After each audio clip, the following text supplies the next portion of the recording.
Hello and welcome to the Southbound Sports Show. I'm your host, Richie Leahy, here with my co-host, Matty B. And we're here at the NFL trade deadline. Just passed. Let's get right into it. There were a lot of moves this year. They always say that it's a historic year. Like, oh, great, you should see all these trades. To me, a lot of them, like if I'm looking through the chart, and all I see in return is like conditional 7th round pick, 6th round pick, 6th round pick. These aren't gigantic trades by any means, right? They try to say like it's a blockbuster. The one that stood out to me was Sauce Gardner, right, going to the Colts, because they included Donnie Mitchell. Then I think, if I'm remembering which Colts receiver, I want to say he was like a rookie or second year. I picked him up because he had one really good game. And then did he fumble the ball before the end zone the next game or something? And then that was it. Like I ended up dropping him because I don't think he was even getting any targets. So if that's the guy they traded, it's pretty much like, all right, we're done with you. And we're going to give a couple that now for that one, they did give a couple first rounders. To me, that was like the main trade. They kept trying to push the Williams one to the Jets or to the Cowboys from the Jets. To me, that's more of like a makeup trade. Do you agree? Because they got rid of Parsons, right? Yeah. And so now they realize their team stinks. So they have to kind of make a move to bring in another defender. They trade Old Michigan defensive tackle Mozzie Smith as like the backfill for Williams. To me, though, it doesn't do much. Like I've watched the Cowboys. They just don't seem like a good team. And I've noticed that like the owners that make moves like this and like not even like the Parsons thing, because I mean, Parsons had been good for the Packers. He hasn't been amazing. The Packers just lost to the Panthers, dude. I watched the game. It was horrible. Packers wore a weird leather helmet like their Illinois football outfit. Like, oh, we're going to wear the old helmet print. And then what makes it even more ridiculous is half the Packers receivers wear that clown helmet pullover, like a pillowcase. So then they had the leather helmet painted on that double because the one guy got rocked and half his helmet, like I don't even know what to call, like his helmet snuggie was falling off. And so you could see that he had the leather helmet painted underneath. And I thought, what are we doing here? It's not the team colors. You look like a weird Bears outfit out there. Stop. No one's buying those jerseys, those throwbacks. Get out of here. And so they're not looking good. I don't know what's going on. I mean, it seemed like whenever Watson comes back from injury, Love zones in on him. And then that kind of tears things up. I know my boy Tucker Kraft tore his ACL. Yeah, I think it's ACL, not MCL. Tore his ACL, so he's probably done for the year, which hurts my fantasy team. But it also hurts my Packers. I don't know what they're going to be able to do at this point because Watson doesn't fill the same void as what Kraft was doing with like a check down type thing. Watson goes deep, and that's why I'm worried. Like when Love zones in on him, and then in the game he had an underthrow that was so bad, I think it was intercepted or something, and then he threw one in the end zone. I think it was 4th down maybe, that should have been intercepted. I don't think it was. I think the guy dropped it probably on purpose. That was across his body, and there was no one even there. So when you're zeroing in on a receiver and trying to make him do something out of the pocket, that's always 100% a bad move. Unless like you have Randy Moss on your team, and the Packers don't have Randy Moss on the team right now.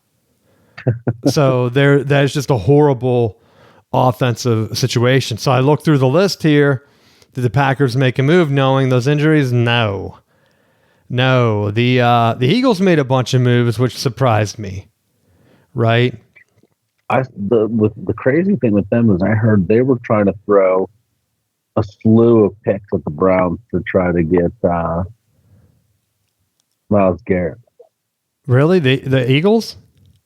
Yeah. Well, they had the injury, and my boy Brandon Graham came out of retirement, right? Then they bring him back. just because they were out of depth. So I wouldn't be surprised if they were trying to get Garrett.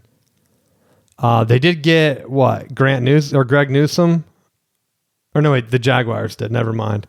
I'm looking at the wrong list. Who did they get? I guess they didn't get anyone from the Browns, ended up. The Browns made a bunch of moves too. And there seemed to be going like they bring in Cam Robinson, just like some line depth. They get rid of Greg Newsome. They also got rid of Tryon Shoyinka. I don't know. Like it just seems like they're just making moves at this point to make moves, probably for salary cap or whatever. The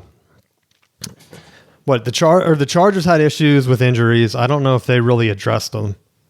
They tried to make some moves. Running back are hurt. Yeah, they brought in a new lineman and a new away from the Ravens, dude, the edge. So that, I mean, I don't know what that's going to help with the offense. But let's see. Jacoby Myers, another guy that you get in fantasy and you're hoping like, will the Raiders ever use him? Nah, they're just going to get rid of him. Right? You're like, oh, are they going to have something? They bring in Pete Carroll. They're gonna need to have like a good balanced pro offense. It'd be great for him. Nah, I'll just get rid of him at this point. I saw like the Cowboys bringing in Logan Wilson for a 7th rounder from the Bengals. It's like, this is a great move. I was waiting for the Steelers to announce the signing of Devontae Adams. What?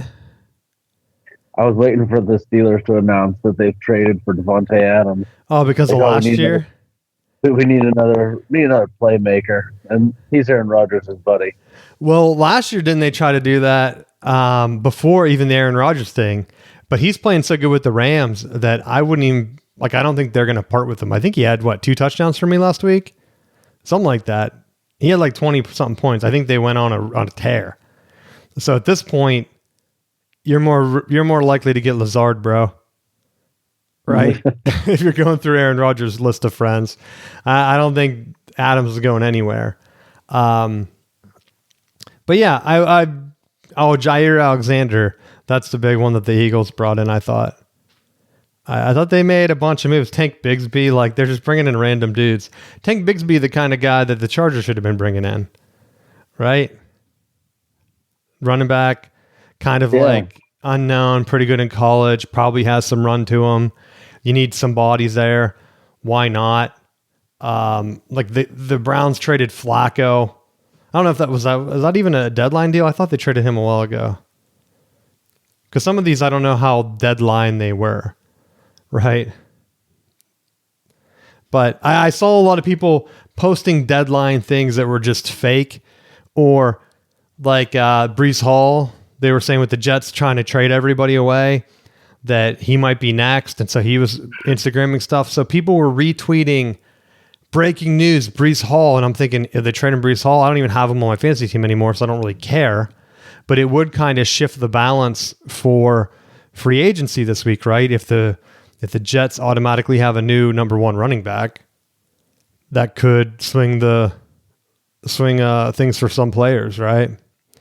But I didn't really see anybody like that. That's more of why I was paying attention, to kind of see what was going on. But with the gambling stuff, I don't know if you were following, because we talked about that like a week or so ago.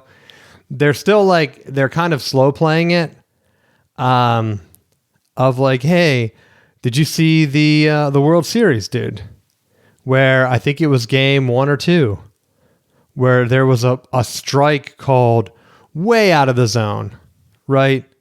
So far out of the zone, and I don't think we talked about this last week. I can't remember when it happened. It might have happened while we were on the show. But the strike was called so far out of the zone that I think it was the Toronto player, got picked off on first base because he thought it was a walk. And so they caught him.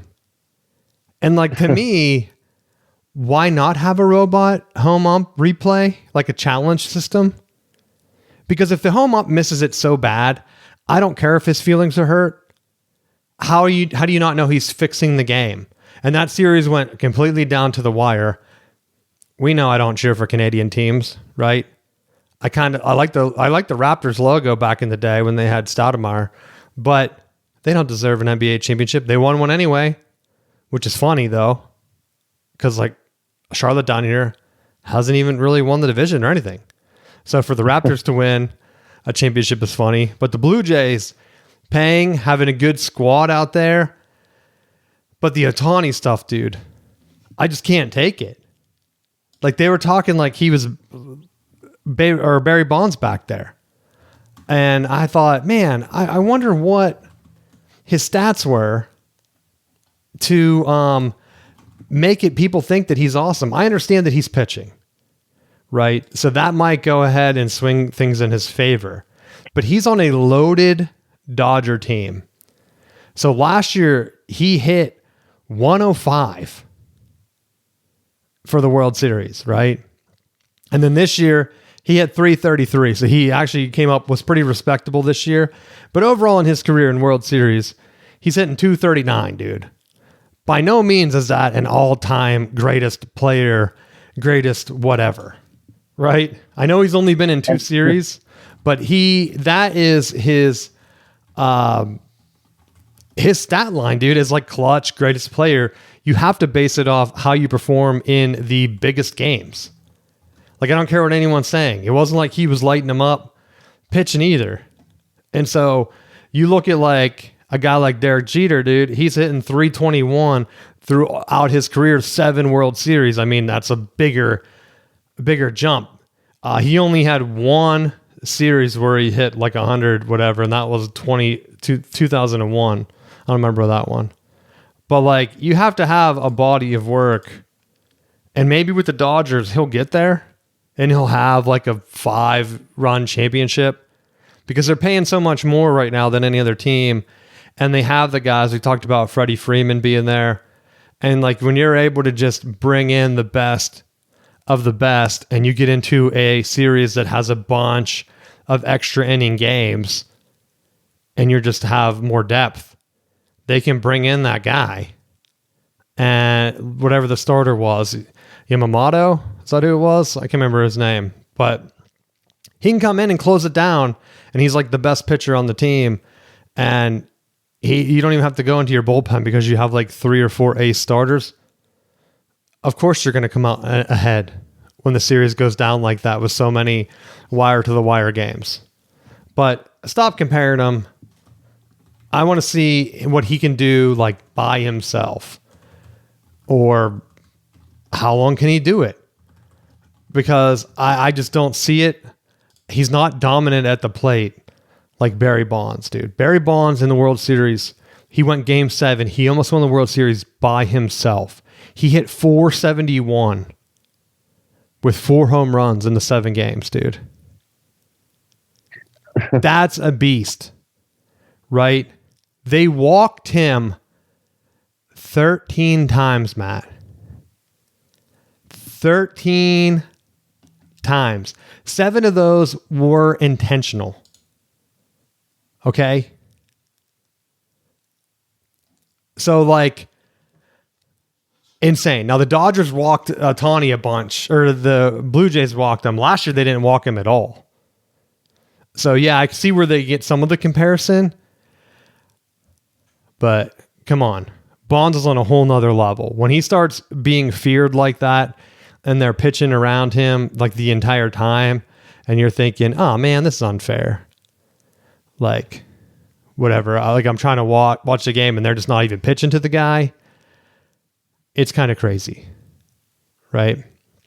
But that's my baseball talk. I don't know if you watched the series. I saw a lot of people saying like, well, now he's getting his due because he left the Angels. Why did he leave the Angels? Like, I know Barry left the Pirates, right? He left the Pirates to go to the Giants. The Giants weren't some wonder-studded team where they're throwing all their money around, right? He just went there because didn't his, like, Willie Mays, like his uncle or godfather or something, and his dad played there maybe? Yeah. It's like trying to help out the family business, right? Just going back home. If he would have went to the Yankees, he would have won a World Series championship. He would have did all this stuff. But now I keep hearing about, well, the gambling is going to affect baseball more now that it's hitting basketball and they need more of a salary cap. And it's not going to matter because you're still going to have teams like the Pirates that all it will take is one bad contract. Because you see with poor teams like the Jets in the NFL, which is why I'm bringing this back up again, where they have a system of poor decisions, and it comes from the franchise. And I saw something where they were saying like the Jets have had, with Sam Darnold being good, and followed by like Geno Smith being pretty good for the Seahawks. Like the Jets have had some serviceable quarterbacks. I mean, Darnold could win the MVP this year in their franchise, and they're so poorly run that they can't win with them. Aaron Rodgers, they bring him in. They can't even win with him. He could have the Steelers win the AFC North this year. Right? I wouldn't have predicted that. I was predicting that they were going to be middle of the pack. And now you're just looking and seeing like, oh, it's just the Jets. Oh, it's just the Pittsburgh Pirates. Oh, I got it. I mean, you have to feel the same way, right? Some franchises just don't have it. Well, I think it makes the people in favor of a bigger salary cap just push the issue more, because it was like, oh, well, now that the Dodgers are just outspending everybody by an even further amount, that it just increases. Like teams like the Pirates will never be able to compete with them. And see, the one thing with baseball more so than other sports is a lot of their developmental money is going overseas. And so like with the NFL, there's really no reason why the Jets can't focus on bringing in new scouts and things like that, because they're not like identifying players in like Japan or the Dominican Republic or something where they have to spend a bunch of money. Like those guys that come into the NFL from out of the United States is a low percentage. And a lot of them do come in and they play at college for like a year or two, and you can see them learning. I know there's been a couple. I know Michigan's had one.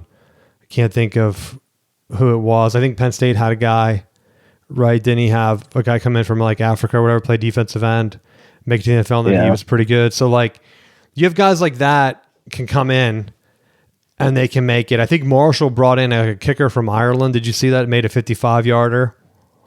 I still have a lot of Buckeyes on my timeline for whatever reason from the Stallion stuff. And then they were all complaining that they haven't had a guy kick a 50-yard field goal in like years. But Marshall can just find some guy from Ireland to come into a game and do it like it's nothing. And so maybe that's just a team thing, right? You can only invest so much money and time into so much certain things. So if kicking is your like least priority, then yeah, it's going to show. That's just how it is. Like you can't say Marshall is putting better receivers other than like Randy Moss into the NFL, right? It's not really what they're known for compared to like Ohio State, which made me want to shift a little bit here so I don't forget talking about it.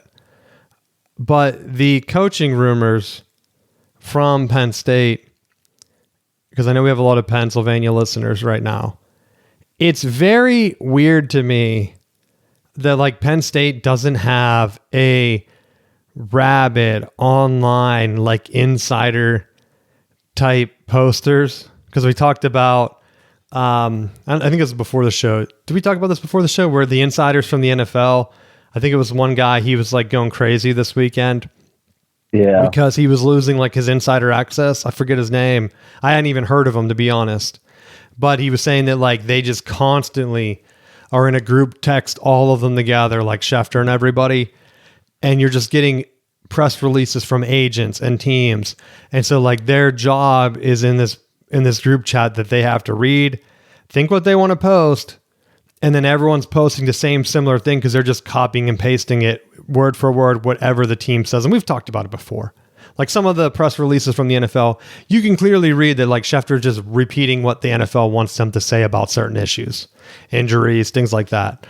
But with any other team, like remember Tennessee with the groomers, they had people everywhere tracking flights, doing all this stuff.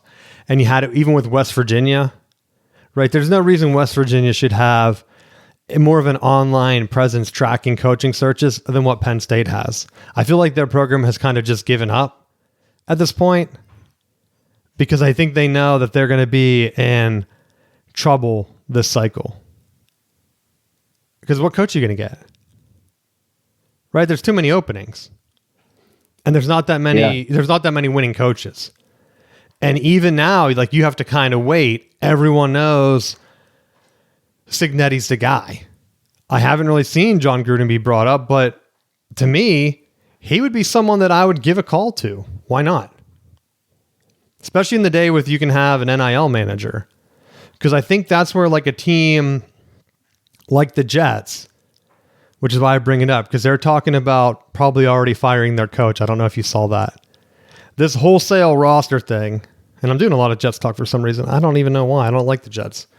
But I know that if I were them, I would try to bring in Gruden.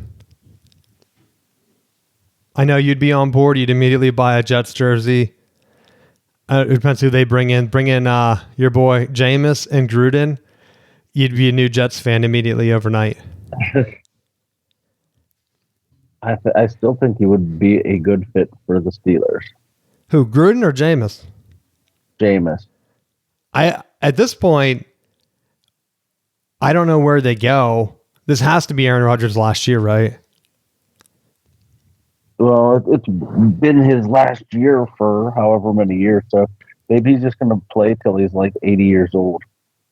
Maybe he thinks he can back in like Peyton Manning did to a Super Bowl with the Broncos, right? He couldn't even throw the ball. I mean, I could throw it like right now without any warm-up, like better than he could. He was like throwing it 10 yards, dude. And so maybe he's hoping that maybe I can just be good enough to get it done. And in reality, the NFL kind of seems wide open. Like, I don't know what's going on with some of the teams. Like the Bills beat the Chiefs. Chiefs are kind of like in the middle. It's tough to stay good for a long time. Now, could the Chiefs make the playoffs? I'd be surprised if they didn't, if I'm being honest. With the expanded playoff, and they have to play a play-in. Now, has Kansas City, because I think they're out right now because of the bye. I think they played an extra game. So I think the Jags would be the last one in, maybe. Which would be kind of a twist, right?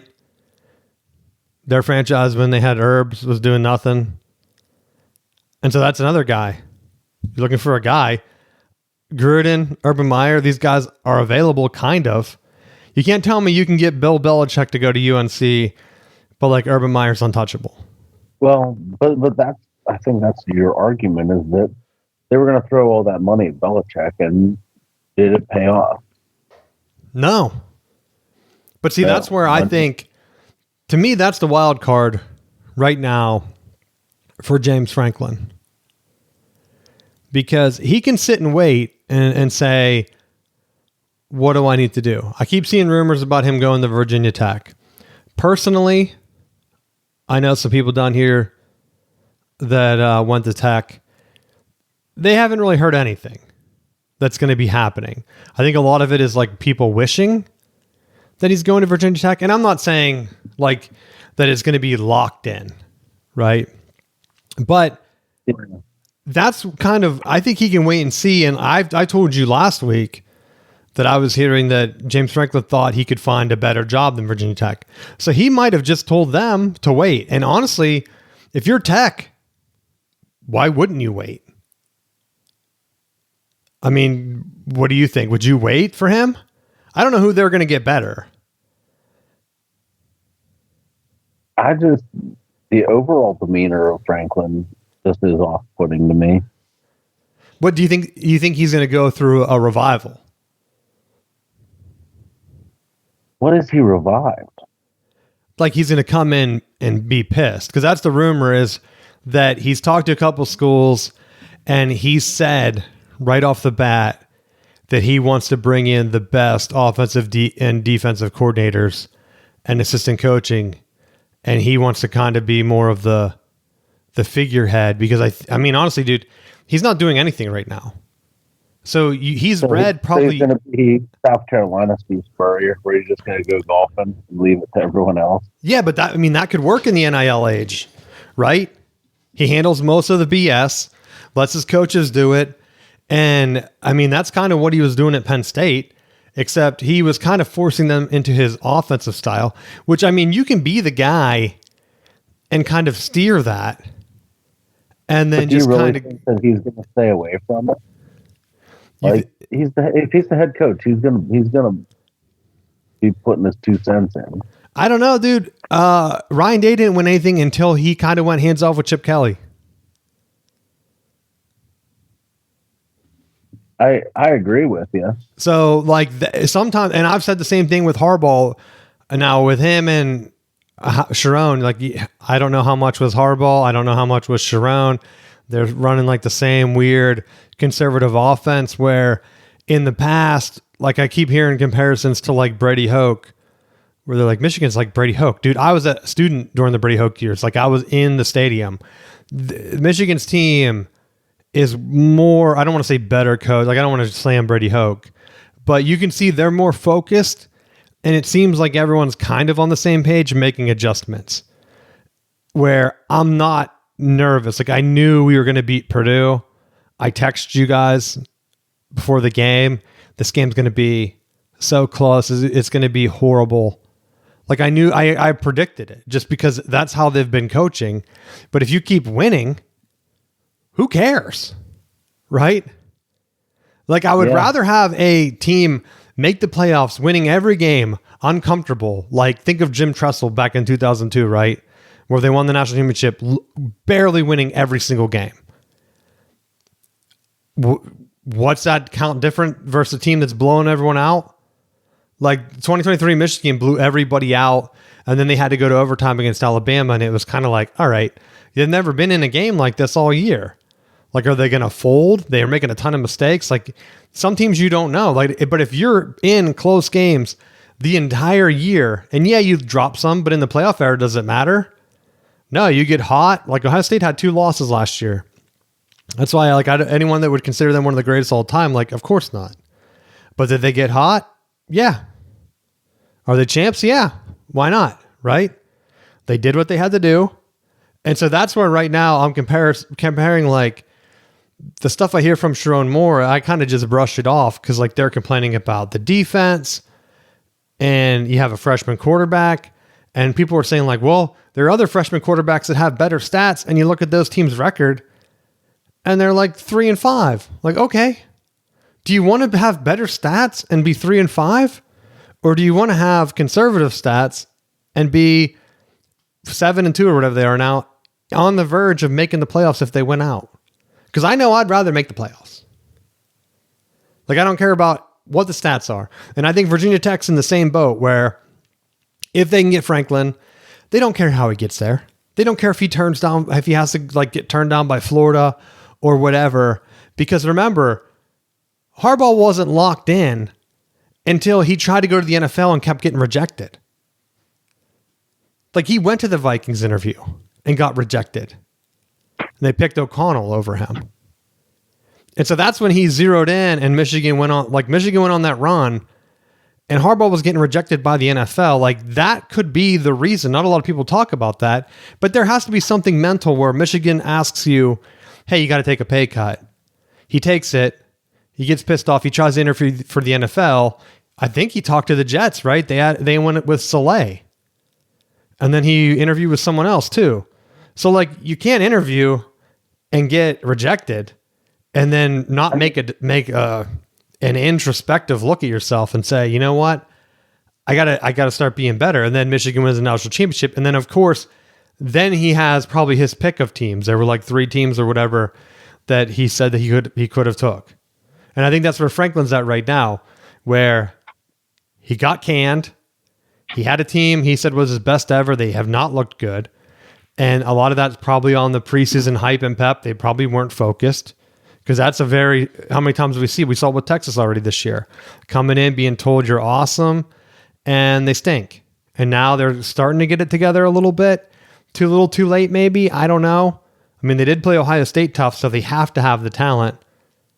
Franklin could just look at this and say, you know what? I've read all the negative reviews about me for the last month because I'm at home doing nothing other than reading people trash me online.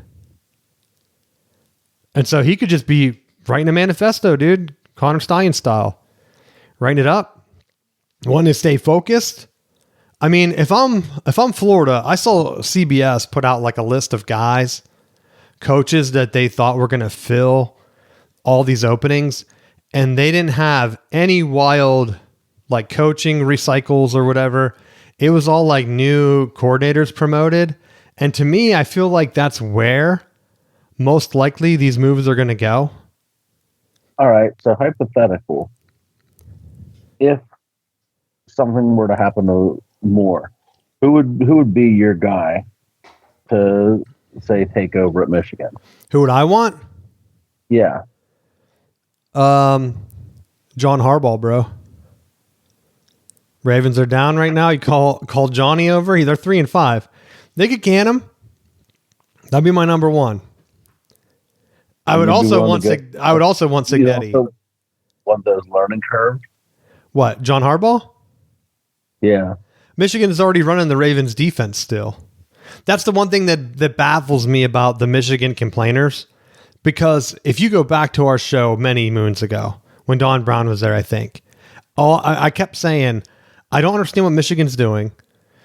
They bring in Dr. Blitz, right? But they have the talent. All they have to do is play bend, but don't break. So Harbaugh went to like a bend, but don't break, amoeba defense or whatever they call it. But in reality, it's a bend, but don't break. There's only been a couple of times where it really broke. Georgia in the playoffs, TCU, a couple times this year. But people are getting mad because Michigan's given up like 5 yards on first down, whatever, but they're not giving up touchdowns. Like, I don't care if their team drive, like Purdue drove down the field and I think they ended up with 10 points total. Okay. That's exactly what I want. Like, if the offense is struggling, play bend but don't break. It's made Iowa win consistently for 2 decades now.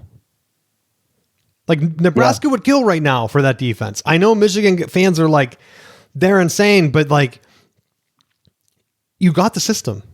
Yeah, he's blitzing. Yeah, some guys like, yeah, okay, USC, Lincoln Riley, one of the greatest offensive minds in the game. Everyone can admit that, right?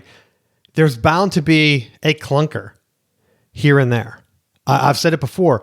Nick Saban only went undefeated like a couple of times, if that, right? He wasn't going undefeated every time because it's hard to do that in college football. Like the Purdue game in the past, that would have been a loss. Heck, if Harbaugh had horrible losses, right? Trouble with the snap, things like that.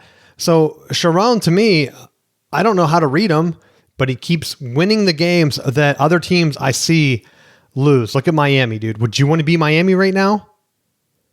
Every year hyped up, and then they're losing to teams they shouldn't lose to. Like, at least last year Michigan had some, but they had quarterback issues. I get it. This year Michigan had 4 games so far that were either toss-ups or they were just straight up dogs on the road, and they went 2-2. They beat Washington, I think, at home. They beat Nebraska on the road. They lost to USC and Oklahoma on the road. Yeah, they almost lost to Purdue. I get it. But they didn't. And so Iowa loses or wins a bunch of close games every year. And they're consistently won. I think they showed it during the Michigan game where Michigan and Iowa have like a record of only 2 losses in November the last 5 years or something like that. Because their team gets better throughout the year. Like, that's how the bend but don't break works, right? Give time for the offense to kind of catch their feet, and then you get things cooking at the end. Iowa's right around the same rankings Michigan is. There's a good chance. So is USC right now. There's a good chance one of those 3 teams makes the playoffs as the Big Ten's 4th team. And that's awesome for the sport, I think. I mean, people probably say it's not good that Michigan's making it again because they've already won the national championship and get some new teams in. But like, I, for one, would love a playoff where it's like Indiana and Iowa having a shot. And like Ole Miss traditionally always chokes somewhere because they just don't have the depth. They're in the playoffs right now, it looks like. I don't think they've been in it, right? Have they? I know they were ranked high a couple times in the 4-team era. I don't think they've ever made the playoffs, though. But that's a trade-off right now. Like, teams are going to lose games. You can't have two super conferences. We've talked about this. I've said it 100 times. I like the direction the Big Ten went. I know some other people, I know fellow Michigan fans that hate it. They don't like having Maryland and Rutgers in there. They also don't like having Michigan having 2 losses. But bro, if you kick out Rutgers and Maryland and you add Florida State and Clemson, Michigan could have 4 losses. Like there's something has to give. You can't have a super conference of just all these great teams and programs and then expect to go undefeated. It's rare. Like I know people have their mind twisted because Ohio State won the championship last year. They did not win the Big Ten. They haven't won the Big Ten since like 2019 or 2020. The COVID year. They weren't even supposed to win it the COVID year, I think, because of the league bylaws, but they had a vote, a secret vote, and they voted them in, right? Because they didn't have enough games because they had too many cancellations because their team got COVID. They even missed a Michigan game that year, and they tried to blame it on us when they already had a game the week before canceled. Like, they're just gaslighting people. Yeah, they haven't won the Big Ten. It's tough to win the Big Ten. Oregon won it. I guarantee Oregon would have rather won the national championship. I don't care about the Big Ten championship. All Phil Knight wants is a national championship, which I saw the BCS, or not the BCS rankings, the college football playoff rankings, right? I don't like how in football, and I know this is a preliminary thing, but I don't like how in football they're not trying to avoid conference matchups. Like there's a real chance, and I know it's probably not going to happen, that like Ohio State plays Oregon like last year, and then they end up playing them again. Like they had them matching in the next round in their bracket. Why? Why not flip them with I don't think Ohio State played Notre Dame. Flip them with Notre Dame. Like they had Georgia playing Alabama, I think, in the next round. Why? We already saw that game. Mess with the rankings, dude. So we don't get rematches like in college basketball until you're in like the Final Four or something. It can't be that hard to do. Right? Because you're having teams come in, one from each conference or whatever. Like Virginia's coming in. They haven't played anyone. I don't care if they play Bama. I'd rather see Virginia play Bama than Bama play Georgia again and then eliminate the SEC, which could be, for all we know, Georgia and Bama could be the best 2 teams at the end of the year. But they're eliminating each other in like the Elite 8 part, just like Oregon and Ohio State did last year. Why? Last year could have very easily been an Oregon-Ohio State national championship game. But we didn't get to see it because they didn't keep conference mates separated. So I hope that they're probably not going to do it this year, but I hope with the expanded playoff, they put that in somehow. Because I think that's where the Big Ten was trying to push, where if they get 4 auto bids or whatever, and the SEC gets 4 auto bids, that they would have to kind of play each other. And I know other conferences are kind of annoyed by that. But like if you have 3 games that are kind of like the old bowl matchups, and I know exactly what they're trying to do, dude, and you probably know where I'm going with this. They want to set that up because they know that'll be TV money, just like the old bowl system where the Big Ten SEC, you're going to get the most money. So if they can lock in somehow that the playoff bracket has 3 Big Ten SEC matchups, that's just printing money for them. Because they could say like the top team can go wherever, but our number 2, 3, and 4, they're going to play each other in the playoffs. So you could get like, they probably want to inverse it though, to have like at least their better teams go through.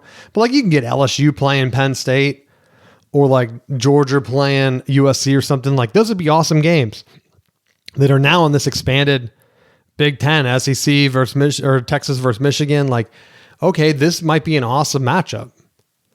And then let teams like Indiana not get picked for that play and let them play somebody. I don't know. That's what I saw when I looked at the bracket. Notre Dame looks like they're going to back their way in with a horrible schedule. I don't understand how they can lose the only 2 teams. They're lucky right now that USC is ranked. Because if USC starts losing a couple games, and I know they play Iowa, I think, and I think they play Oregon, there's a good chance they could kind of get out of the rankings by the end of the year. And then I don't even know if Notre Dame would have a ranked win because I think they play Navy this week. They're like 20-point favorites or something I saw. Navy's undefeated right now. If Notre Dame kills them, Navy's not getting ranked. I don't even think they're ranked now. If they're not ranking undefeated Navy, they're not ranking them with a beatdown from Notre Dame. So I don't know how Notre Dame's going to have a ranked win at the end of the year if USC chokes. And if A&M doesn't win the SEC or something, that's like what they're hanging their hat on, a quality SEC loss. Who else did they lose to? A&M and someone else. Was it Clemson? That's already a horrible loss. Or was it LSU? I think it was one of those teams, wasn't it? At the beginning of the year. I should look it up. And then it all went downhill, dude. And they haven't been back. But yeah, you brought up the coaching thing. Who would you want to hire if Florida State got rid of Norvell? I mean, my hope is that they don't get rid of him. With what I saw, and again, watching the Wake Forest game this weekend, they did what I wanted them to do. They played well on offense. They didn't give up a bunch of stupid plays on defense. Like, they made the plays that I expected them to make.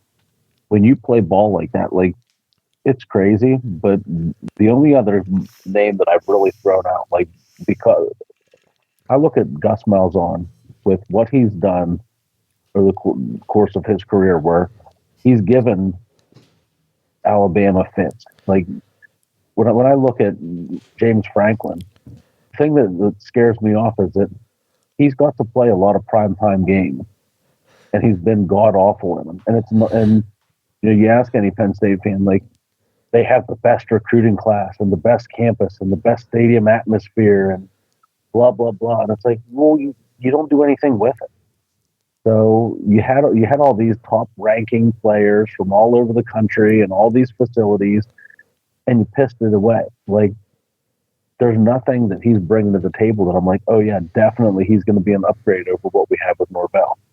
Like, Norvell's already shown he can win the ACC. He's shown that he has them there. It's just, I think that this is one of those years where the natives are restless.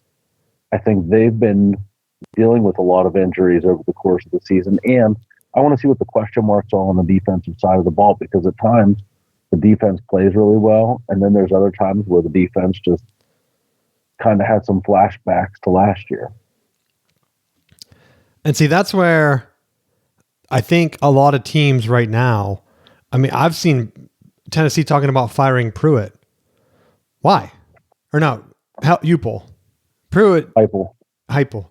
What did they do with Pruitt? Didn't they just get him back or something? Well, he had show cause penalties. Yeah, I thought he came back. That's why he popped into my head. I thought maybe he's coaching again. Well, I think he's able to. Oh yeah, he just got cleared. Okay, that's what they overturned whatever the show cause was. But Heupel, they're talking about firing him because supposedly they are unhappy with the team and they're like trying to do it with like cause. They're trying to find some type of thing that went wrong that they can use for cause. But to me, it goes back to that argument of you're made a super conference, dude. You took the two best teams and then a couple other like quality ones like A&M out of the Big 12 over a decade. And yet your team wasn't even winning the SEC without those teams. You expect to just make the playoffs, 5 years in a row? I honestly, like with Michigan making it 3 years in a row and then missing last year and bringing in like Bryce and hoping that he can go on a run. Like, yeah, if Michigan misses the playoffs a couple years and has like a top 10 class and the number one quarterback recruit and he's not being developed, then yeah, probably make a change. But right now, just making a change to make a change, and then you're just bringing in other coaches that are recycled? Because that's your point, like bringing in James Franklin, recycled. My hope for him is like, okay, he has to make that self-awareness thing where I have to make adjustments based on what failed me in the past. Poor in-game coaching, right? And poor clock management. But that takes a lot of self-reflection to be like, that was, and I don't see many people in the coaching profession be willing to make that, and you see it in the NFL. There's so many guys that They get fired from one place, they get recycled into another, and what do? The exact same thing. There's like, I'm going to do what I did even harder, and then I'm definitely going to make this work. It's like, it doesn't work like that. Well, see, that's the one thing where Brian Kelly pops in, right? Do you think his was a culture thing, or do you think he's more in line with what you're saying? I think he's a dick. Like, you never hear any of these. Like, it's sad. There's all these jokes about like that student assistant like passed away because he was like pushing him up on the lift to like film practice.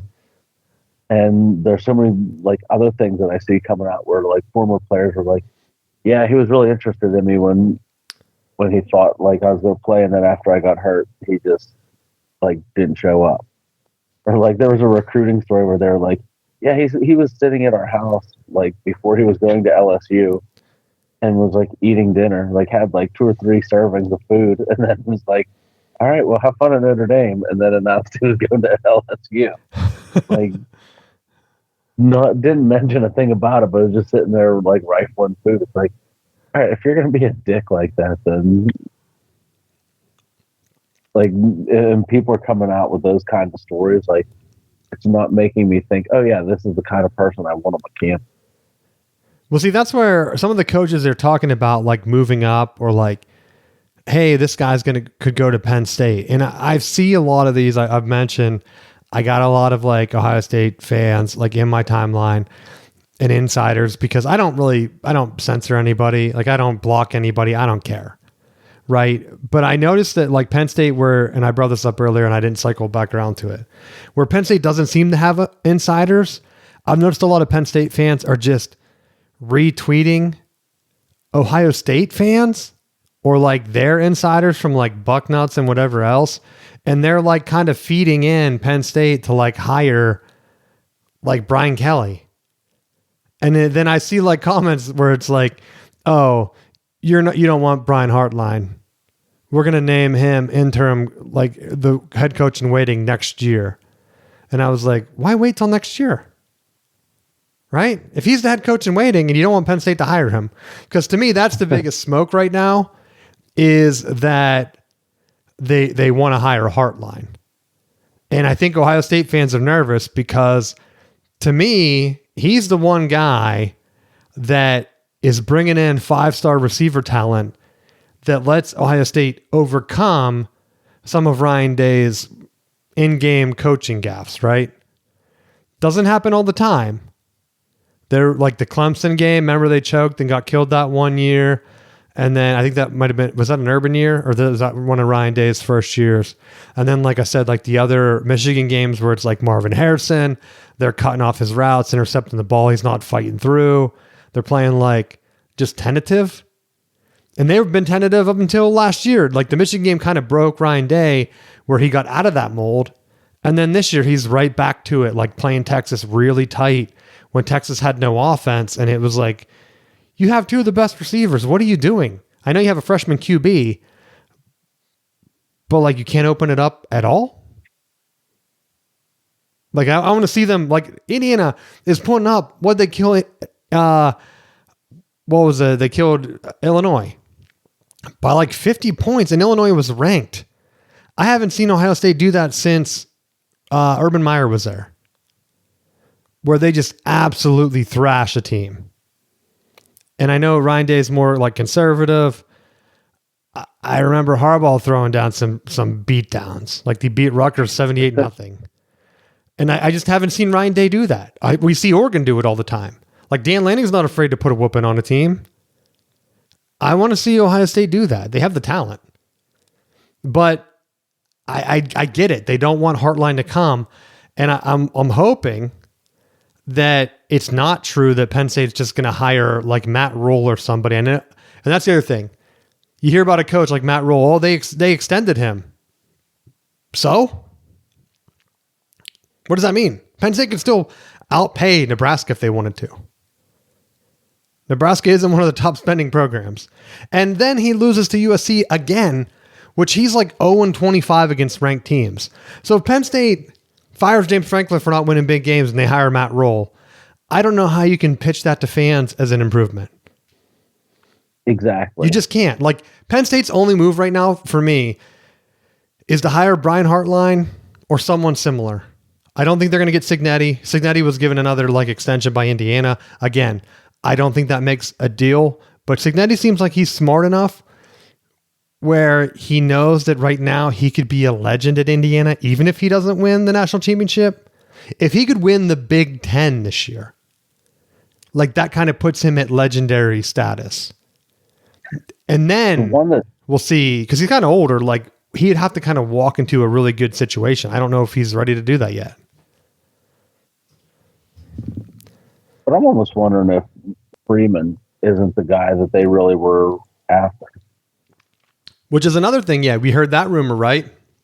Or the one that I thought would really be ironic is, wasn't Brent Pry, the Virginia Tech coach, wasn't he the defensive coordinator at Penn State? They're going to bring him in, though? He stunk at Virginia Tech. But he has Penn State connections, and it's like, if you have that Penn State connection, then it would definitely be better. Well, I've heard that Pry's the one guy, I just looked it up to make sure it was him. He's the guy that I've heard connected to Hartline, where if they could bring him in, he's kind of like a defensive coordinator, where if they bring in Hartline, they bring in Pry, they keep Knowles, and then they focus on bringing in like an offensive coordinator. They could have co-defensive coordinators, let Pry, because I think the thing that Penn State and Franklin were pushing out is that Knowles' defense is too complicated. Like that was their excuse. And I mean, honestly, we saw Ohio State struggle with it. It took them a couple years to kind of get into the system. So does it make sense to kind of just get him out of there? Or would Hartline realize that he's not the guy and just bring in Pry? Like, I don't know. But like if they just hired a failed coach with a losing record, that's another like red flag. At that point, go Hartline, go someone else. They were talking to Urban. Urban kind of knows Hartline, so that would kind of line up that they weren't really interviewing Urban for the job, but they were kind of getting his thoughts on Hartline. And I don't even know if that would really affect Ohio State anyway, like people were saying, because Ohio State has like a huge, they're full in NIL now. Like they don't need Hartline bringing in receivers. They're going to get top recruits anyway, just like any other top program. But Penn State has to make a move.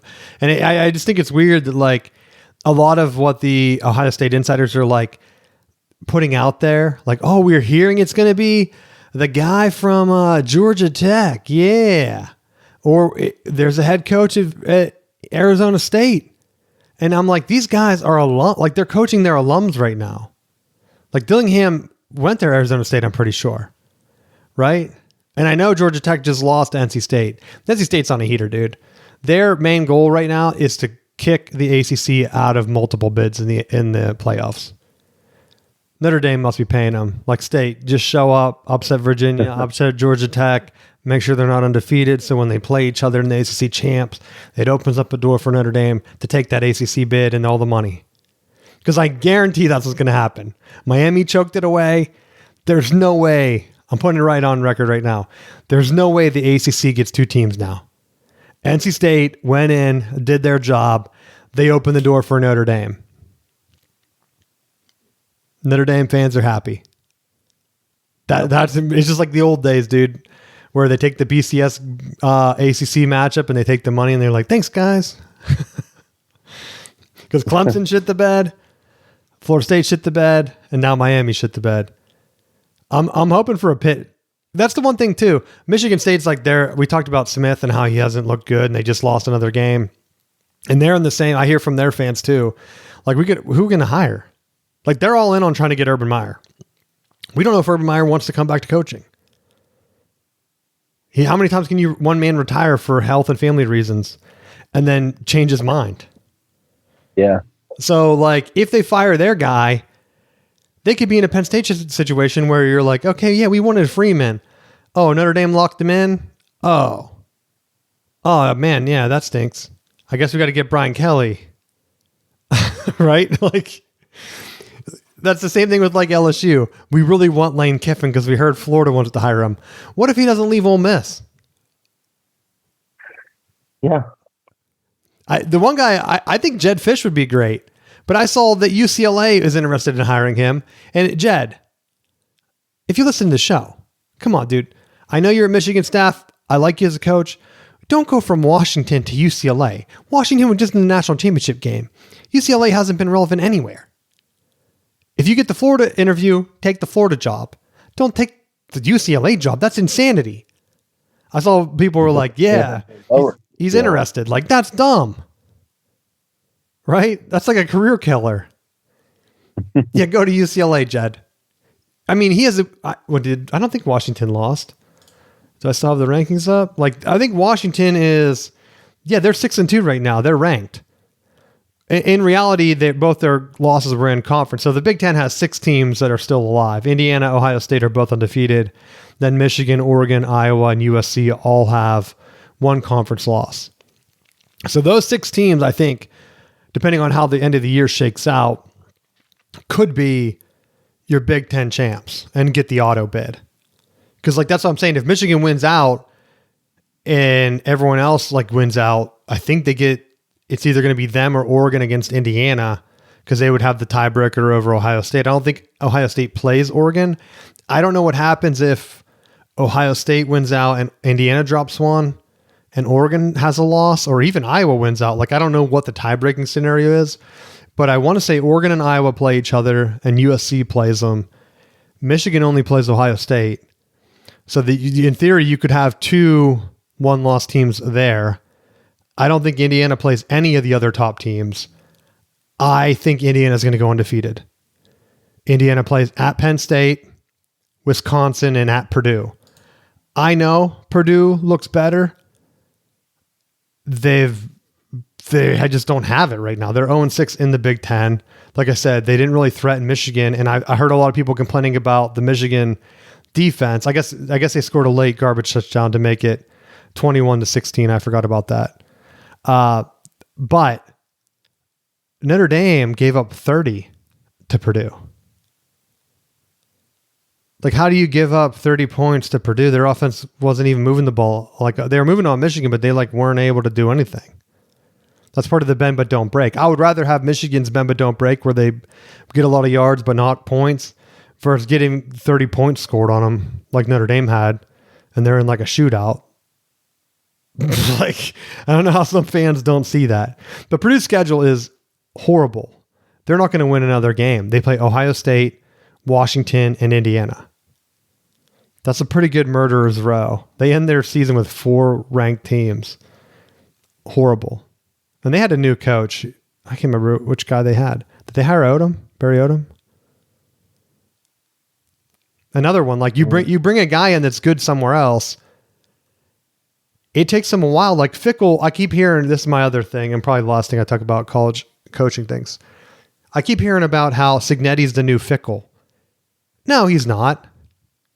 Fickell, I think I talked about this maybe last week, so I won't stay long on it. But Fickell did not have his team red hot and in the playoffs. I know he did at Cincinnati, but that was not a red hot team where he's blowing out ranked teams at Indiana, of all teams. Like, Cignetti is on such a high level that if you're looking for a coach, you make him say no. I also keep hearing that DeBoer is unhappy at Alabama. Maybe that changes if he keeps winning. But you brought up the Michigan thing. If I had an opening, and I would 100% call him before I called Brian Kelly, that's for sure. Because remember, Brian Kelly, when Harbaugh went to the NFL, Brian Kelly reached out to Michigan last time to see if they were considering taking outside applicants or hiring from within. Remember that? He was like the main coach to do that. So I guarantee he has his people talking to Penn State. There's rumors that he really wants to get back in. Honestly, if I'm Michigan State, I would probably go for him. He's a jerk. They like coaches that are jerks. He'd be a perfect fit. He does have a personality for it. And unless you go with Narduzzi, I'm surprised they don't talk about Narduzzi. He could have Pitt in the playoffs this year. Pitt is in the driver's seat. All they have to do now, I think, is win out. They play Georgia Tech. They play Miami. I don't know what the other tiebreakers are, but that would leave them with one conference loss, and they'd be in a slew, depending on what happens with Virginia, Louisville, SMU, and Duke at that point. Like, the funny thing to me is that for as much as like you try to hate on Narduzzi and the Pat signal, he's like the defensive Jim Harbaugh, or like Harbaugh runs a really vanilla offense. It's just smash mouth. Narduzzi's defense, there's nothing fancy to it. It's just plain quarters coverage, and he just needs the other side of the ball to not screw things up. Like when Harbaugh finally put it together, it was like he brought in a defensive coordinator that was able to just run a base defense. Like Narduzzi, he does all this stuff defensively, and then just didn't have the offensive firepower to put together. And he finally like got his OC in line, and now it's like, imagine that they're winning games now. I only bring up the Pat signal because your dad told me he hates it, and that's enough to be funny for me. Where he's like, "Who's putting up a recruiting signal for a team that's recruiting in the 30s?" Because he's jealous of Penn State recruiting, right? Valid point. But in reality, though, even with that recruiting and Penn State getting all those recruits, Pitt, all it takes is one playoff appearance, and they're tied with Penn State. Now, Penn State had a bunch of playoff wins because of the matchups, but I mean, Pitt could be competitive. They've upset, like, it goes back to the same thing. I would rather have Michigan right now, the way things are going with NIL and the new playoff structure. We don't know how it's going to shake out. If your guy's recruiting good like Sharon is, stay the course. Stay the course. You're winning games. I don't care how ugly they are. I'd rather win games than be like in a situation like Clemson right now, where Dabo doesn't seem like he's going to make any changes. He's complaining about the refs, and I was going to be done. But the Clemson fans, this goes with like the Ohio State fans throwing a bunch of smoke and like mentioning all these coaches like Braum. That's like a Louisville alum. And yeah, I know he went to Purdue, but now he's back at Louisville. Why would he want to go to Penn State?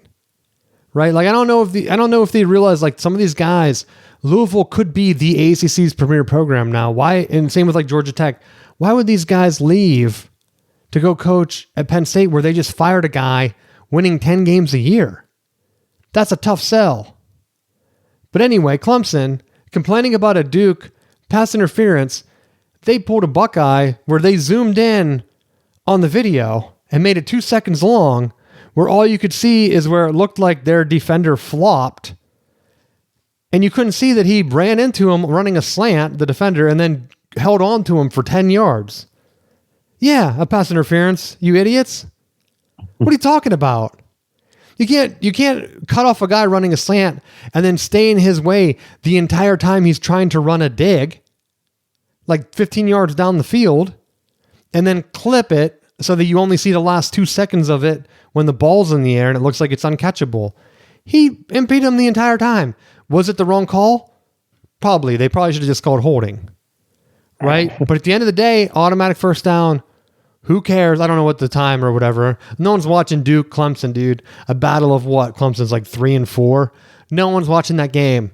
No one cares about the officiating, dude. You should never even have been in a shootout with Duke. Heck, for Pitt's sake, I would have rather had Duke lose. Right? Now they're one loss. Who knows how that's going to shake out? Like, the ACC right now is a wild, wild west, and I'm pretty sure they get an auto bid, right? I don't think any of the other conferences are like close enough to have a ranked champ ahead of them. Oh, no. Did Navy lose a game? I said they were undefeated earlier. Oh, yeah, they lost to North Texas last week. They're about to get crushed by Notre Dame, so they're done. That eliminates the American Conference. So the AAC, Conference USA, their best teams, what? Western Kentucky at 7-2, they're out. MAC, 5-3, Miami, Ohio, or Ohio Bobcats, I guess. Mountain West has San Diego State at 7-1, maybe. But I think one of these is going to have to get in anyway, right? Isn't it 5? So Sun Belt is James Madison. So you're looking at either right now, if this was the end, you'd either get San Diego State in or James Madison as like the other one, unless Notre Dame can take that bid. I don't think they can, right? Doesn't it have to be 6 conference champs? Or is it only 5 now? I think it's 5 because Pac-12 doesn't get one. And Pac-12 is not even, they only have 2 teams and they're both losing records. So I think it's going to come down to whatever team wins the ACC is going to be in. I don't think they're going to get skipped by another conference. Same with Big 12. Like Big 12 right now is looking like BYU. I don't know. With Texas Tech getting upset, I thought Texas Tech was the best team. I don't know even if they're playing BYU right now. The only way they could get 2 bids possibly is if BYU beats Texas Tech and BYU loses in the Big 12 championship and they put both teams in. Like BYU would have to win out and be ranked top 5, don't you think? And then get upset in the championship by Cincinnati or someone. Yeah. Which could be a possibility. Same with the ACC, right? Like that's what hurts when NC State upset the top 2 ACC teams. ACC doesn't have an undefeated team potentially in the championship anymore. And they're going to say, who'd you lose to? Like, oh, NC State? Done. But the more that I've looked at it is like, you know, you kind of hit the nail on the head with this. That if it's Alabama that has multiple losses because you have a conference that's being propped up by a major media network, then it's just, you're just playing a tough grinder schedule. But when it's the ACC, it's like, oh, well, how dare you lose to Louisville? Or like, and if you take Louisville and you put them in the SEC, they're ranked 18th for no reason. They're ranked 24th for no reason. And like, they're lingering. And that's always been one of the issues that I've had, is that between the 2 conferences, as much as I think I would rather them for rivalries and familiarity play in the conference, they're better off because the money disparity from the media contracts between the Big Ten and SEC compared to everyone else. And then secondly, you're getting, because of your TV revenue, you're getting people that are just having the name bias toward their ranking when they go to do their weekly polls. They're getting all these guys that have inflated weekly rankings that if it's a team from another conference, they're falling out of the polls entirely, or they're toppling 20 places in the rankings. Whereas if you lose in the SEC, it's like, oh, you went from 8 to 15. Like we're going to keep you within striking distance. So when this team loses to this team, we can put you back up in the top 10. Well, see, that's where I think, and I could be off base here, but like Tennessee has no quality wins at all. And there could be a scenario. Remember, Alabama was really close at 9-3 last year to make the playoffs. That's where I think the Big Ten winning multiple national championships, depending on how things shake out, if Michigan, like I'm just using it as an example, it could be Oregon or like Iowa or USC or someone, but I know Michigan's schedule better. They could be sitting there at 9-3. They could be the last team in if, say, Notre Dame gets upset by Pitt. So they have 3 losses. They have no quality wins. Because I said Michigan beat Nebraska and Washington, if both those went out and Washington is like 10-2 and Nebraska is whatever, 9-3, and then they're both ranked whatever they'd be, 16, 20 or whatever, maybe even Washington could lose a game, right? We don't know. Michigan loses to Ohio State, an Oklahoma team that's right in the playoffs right now. They're on the outside, but if they win out, I think it's going to be hard for some of these teams, depending on how things shake out, to really put in an SEC team above them that has no ranked wins then. Just because the back half of the SEC, they haven't pulled any upsets. They're just losing. Like Missouri. Like I look at their schedule and I keep hearing about like how they should be in. They've lost both ranked games they played. Like they have 2 more chances. They have to beat either A&M or Oklahoma. Otherwise, like, okay, what's the point of having them ranked at 8-4 with no quality wins? I just don't get it. And so I think that's what the college football ranking thing is supposed to do. But I don't know if they really did that this week. It kind of seems like they threw Notre Dame up there. They have no quality wins. They must have been going from the loss perspective because of A&M. So I guess it really comes down to like, is A&M. Notre Dame also lost to Miami. That was the other one. I said LSU or Clemson. I couldn't remember. I think LSU and Clemson played each other. So Miami lost. If Miami keeps losing and A&M doesn't win the SEC, Notre Dame really has nothing. If they lose, I mean, especially if they lose to Pitt. Well, hell, Alabama shouldn't even be in the running because they lost to the god-awful Florida State team. Bad. Like, it wasn't like they squeaked out a foot. Like, they got belt to ass. And don't tell me that all of a sudden Alabama suddenly got good. Well, Alabama's still been struggling. That's why I am surprised that their media is really pushing them. They barely beat Georgia. They should have lost to South Carolina. South Carolina fumbled that game away, remember? So they fumbled that away. They barely beat Missouri. They went through and beat Vanderbilt and Tennessee too, but like those are teams that have no good wins. So we really have no good idea on how any of these teams are. They might all end up not ranked at all. Like Vanderbilt beat LSU. LSU fired their coach. Vanderbilt's big win is Missouri that also has no good wins. But I don't know. Anything else college football you want to talk about? I know we're going long. I mean, the other big thing was that it was actually fun to watch Florida State this week and not be miserable and wanting to smash my TV. Did they win? I thought they were on a bye. No, we beat Wake Forest. It was a late game. So I got to enjoy not only Florida State winning, but also Miami taking another loss.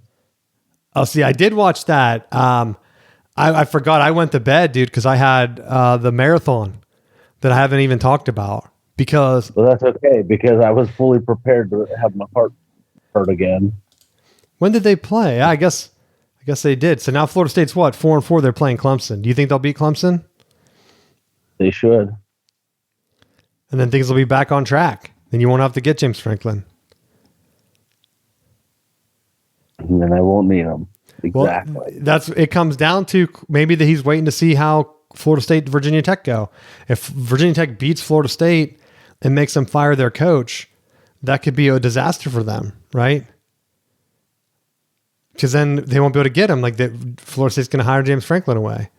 Virginia Tech needs to lose that game. So we'll see if they're going to throw him under the bus. Like the team's just going to come out and roll over to welcome James Franklin down there. But yeah, real quick, off topic, dude. I ran the half marathon down here in Raleigh. I had talked about training, and honestly, with coaching soccer and being in a bunch of fall activities, I was kind of dogging the training, right? It's hard to find time to like run for a long distance, which is why I didn't want to run straight into a marathon. But my time, I told you before, I was trying for like 10 minutes. I made the mistake of putting that as my time, right? Like my goal or whatever when you sign up. And so they had it split up into 3 sections. So when I started running wherever they put me, like in the middle corral, it was all people that were 10 minutes plus. Like I just missed the cutoff. I think I should have put like 9 something to get up with like a little bit faster start because I couldn't get a good start. I was like stuck behind people, and I was worried that people would try to talk to you during the race. Now, I had one guy talk to me. He was like, "Hey, what time did you put?" Because he saw me checking my watch. Because I was like, I got to pick up the pace here because I don't want to like. I know from personal experience, dude, when I'm not in the best shape. So when I start running throughout the race, like I'm gonna be getting slower and slower the tireder you get, right? So I'm like, I should really be starting off at like a 9-minute pace here and not 10:30. Or whatever we were doing. And the guy's like, I put 10. I said, yeah, me too. He's like, we're not pacing 10. I'm like, yeah, I know. I said, it's throwing off my whole race. I'm going to have to go. So I sent you the mileage. I think weaving in and out of people, I ran an extra 0.2 of a mile according to my watch, which I didn't anticipate because they had very narrow corrals. And I had heard from people that this is one of like the worst marathons behind Atlanta. like in the entire country because of how many hills there are. And I thought that the half marathon would miss that because I didn't go on the greenway, or I thought we went on the greenway and then came back. We didn't hit the greenway at all. And I had been training on the greenway. And so I was running through hilly neighborhoods, dude. It was awful. Awful. And it started at 37 degrees according to my watch, which is another curveball because I got an alert that, hey, frost warning. It's going to be freezing temperatures in the morning. And I thought, all right, well, I haven't trained for that at all, right? So I just wore an Under Armour with my normal like bright green running shirt, and I had my Michigan headband on. As I'm running, some guy's yelling at me, "You couldn't even cover against Purdue, Michigan." And I'm like, bro, I don't have the energy to both run and yell at people in the crowd. I have to just run, right? I can't be shouting at people. I need to save 100% of my energy. But overall, it wasn't bad. I finished. That was my main goal, right? And I was under 2:30. It was like 2:26 or something. I sent you the exact time. I can't remember what it was. I should have wrote it down, or I should have had my phone. But I one thing that was annoying, a lot of people would say like, "Hey, yeah, how was your time?" And I'm like, "Yeah, tell people the time." And they're like, "Yeah, mine was a personal record." Like they're like embarrassed to tell you their time. So I was kind of like, "All right, what are other people running?" Right? It's like a weird counterculture where no one tells you how they're doing, but everything's public. So it's like, bro, if I wanted to, I could just look up your number right now. Like, what are you talking about? But maybe I just don't care, right? Everything's a personal record, according to people there. What else? A lot of people in full makeup, dude. Full makeup, running, doing Instagram shots or doing live videos. One dude was crying 30 minutes into the race. I passed this dude crying on a live stream, telling his kids that he missed them and he would be home soon. And I thought, why are you crying, bro? We're 30 minutes into this race. You got like 2 hours to go, if that. I didn't understand it. A lot of people were on their cell phones talking to people with their earbuds in, just having full-on conversations about crap. And so to me, I didn't get that part of it. There were more people than the other. I've done other races. I haven't done like a marathon, and there were like thousands of people there. So like I said, when you get started, you're locked in, dude. It's like running with the bulls. Like I couldn't get a good pace going. I don't think it would have mattered because the hills killed my legs. But I ended up trying to walk and drink anytime there was like a hill, and then start going downhill to catch up the time. But even that only works a little bit. But we'll see. I'm on pace to do a marathon next. Got to get my legs in. Now that I know what to expect, I think I already signed up. So I don't know. I probably already put my time in. I can't make adjustments to the start there. I probably would do it again. I don't know if I like the timing just with a lot of fall sports and things. Like, if you're coaching, you really can't be training at the same time for like a 4 or 5 hour run. Because that was my goal. If I could run the half in half of 5 hours and run a marathon around 5 hour pace. I actually caught up with the guy that was pacing for 4 hours and 45 minutes, the marathon. And I was running with him and I was doing good. And then they split off and the marathon went to the greenway. And then I was running by myself with no pacer through like a neighborhood. And there's like no one around me. And then I caught up to some guys that were dressed in Minion outfits, like the blow up outfits. And I was like, what is going on here? And I'm just thinking, because you told me about people, your brother went the wrong way on his race once. And I was just thinking, dude, let me just go the right way, right? I hope I don't take the wrong street through this neighborhood and like end up going somewhere else. But luckily the other pacer caught up to me. And I was like, oh, good. Another pacer. I could just go. I could just follow him. But yeah, overall, not bad. If you have any questions or anything, let me know. I honestly, as an old man event to like stay in shape, it's not bad, right? Risk of injury. I rolled my ankle. It was so cold. I couldn't feel it. At some point near the end, when it started to warm up, I had like a sharp pain on like my leg. And I thought, oh, great. What happened? But then I realized like at the end, once I warmed up, that I had just like rolled my ankle like to the outside. Cause well, if you played sports, you kind of know it wasn't like a bad like strain or sprain or whatever, but it was kind of like, oh man, I wonder when that happened. Right. Taking so many steps on like hills and backyards, like running through a neighborhood, it's not like even paved. There were a ton of holes I was hitting. So it could have been any of them, but the cold probably saved me from some injury reduced time. But that's my update. Sounds good. Anything else you want to talk about? No, that's it.